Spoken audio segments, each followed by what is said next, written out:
Hi, we are at the Commune Art Gallery that is currently hosting a show brought to Karachi by artchalk.com.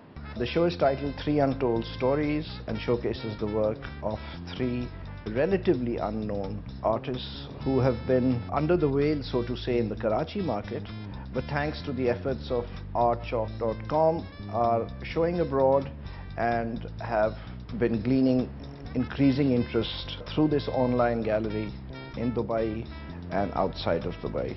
Obviously, you're privy to the fact that the Pakistani art market has seen a big boom over the last 2 or 3 years. Prices have skyrocketed, they've almost become obscene. Did the idea of artchalk.com, was it birthed because of this boom? Did you need to cash in? No. How did this come about? Not at all, not at all. The idea of Art Chalk actually came about before the boom. My mother's an artist and I've grown up in this environment, and I sort of had an epiphany that this would be the way to sell art. And I sort of said that this is the way to get art, Pakistani art, to reach back to collectors and buyers all over the world. I thought I'd had this massive, wonderful idea, Kamala, did it need an epiphany for you to realize that Pakistani artists have finally got a market abroad? Well, they didn't have as big a market as yet then. Okay. So the boom happened sort of in 2005, 2006, and yeah. So this was before that. Right after the boom didn't happen, it is happening. It is happening. It is happening now, but I think it's going to slow down now thanks to the global sort of recession and that manic sort of increase month on month for artists' work and the prices. I think that's going to slow down a little bit just because of economics. How do you find business in Dubai? But business has been really good. I mean, the response has been very good. We're not a huge gallery. We started out small and we focused on certain artists. Are these branded artists or unbranded artists?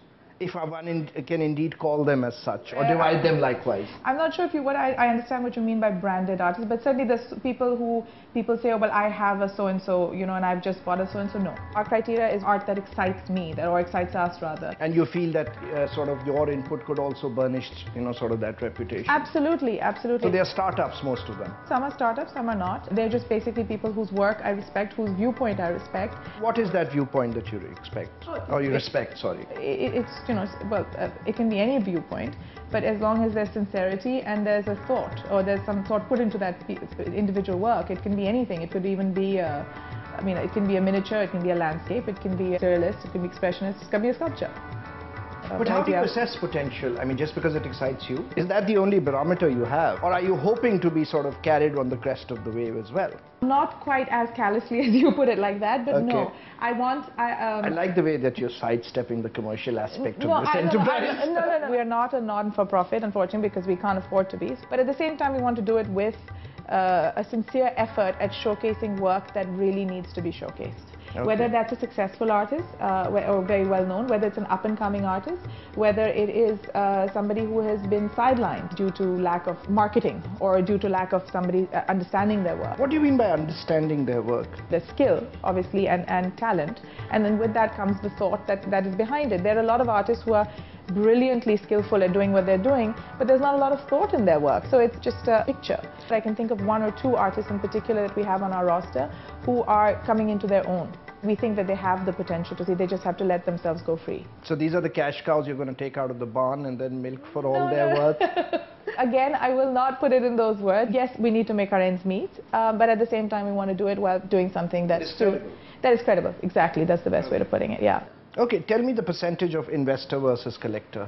I would say if you're asking me for a number, certainly maybe 60% collector, 70% collector and 30% investor. Give me a profile of your buyers. I mean, how many are expat Pakistanis or Indians, prosperous, socially mobile, professionally mobile, Just off the top of my head, it would probably be about 60%. Another percentage of that would be actually other galleries and curators who've picked up a lot of work from us.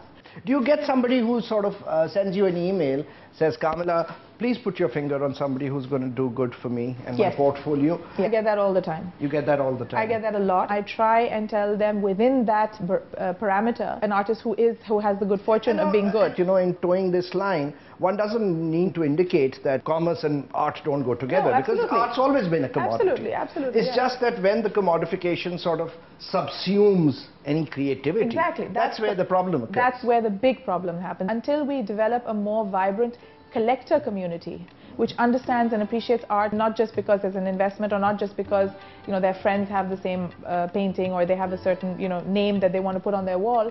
Until that community becomes more vibrant, then that's when we will be able to see a more burgeoning art community.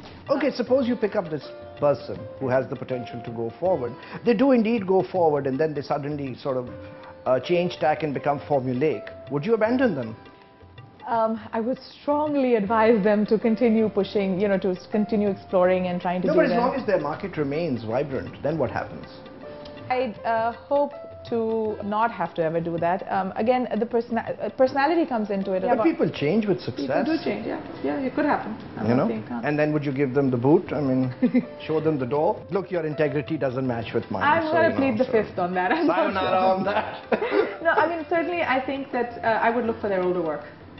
Actually, Saqib, I think it can happen even without them realizing it. I think it can happen without somebody just, I mean, they may not become too commercial, but they may just become a little stale, or it's a person's cycle, right? Everybody goes... And it's only human to become stale after a while. Exactly. So you have to keep pushing yourself. Thanks, Kamla, for sparing the time and being with us. I know you're leaving day after, or tomorrow, is it? And so thanks for giving us this bit.